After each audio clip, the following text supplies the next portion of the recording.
And while this case remains an active investigation, the complete details of what led to the shooting are unknown. We have discovered the following facts. A group of 4 juvenile males were in the area of Muller Street north of Lincoln Avenue during the early morning hours. When they saw the patrol vehicle, or we assume they saw the patrol vehicle coming in their direction, they took off running from the officer. The officer broadcast over the radio. He got out of his car and ran after the 4 subjects. And again, these suspects were believed to be involved in some kind of a burglary. There was some, my understanding, some glass on the ground or some other things that may have led him to believe they were involved in an auto burg of some kind, auto burglary. The group separated and the suspects ran in different directions through the apartment complex, making noise and arousing residents, I'm sure.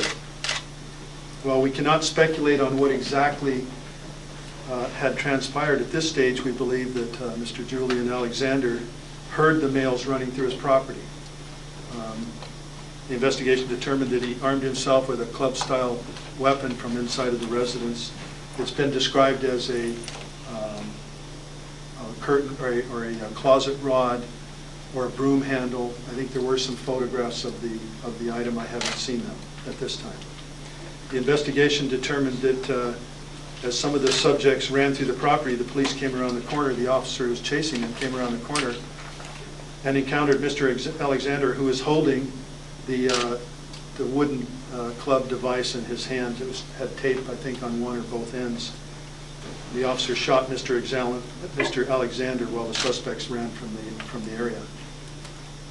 Based on the information we now have, it's clear that Mr. Julian Alexander was not part of the group engaged in suspected criminal activity, but was instead a resident who had come out of his house probably to investigate the noise and people running through his yard.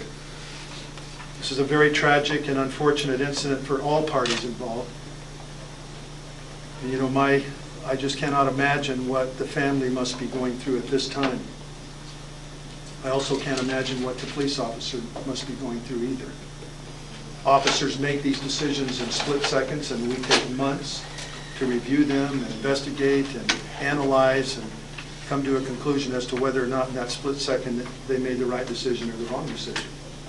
I wouldn't want to be a member of the family that's going through this. I feel so bad for them and so much sympathy as does our department.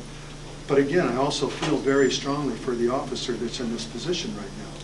You know, he made a decision for whatever reason will come out by this investigation. But he made a decision in the middle of the night, you know, confronting a suspect for, you know, what he thought, I assume, was a burglary, and someone gets shot. And it turns out the man who was shot, Julian Alexander, was innocent of anything that the officers suspected was going on in that neighborhood. And the family wanted me to make sure that I said to the media that he was not a suspect in any particular crime.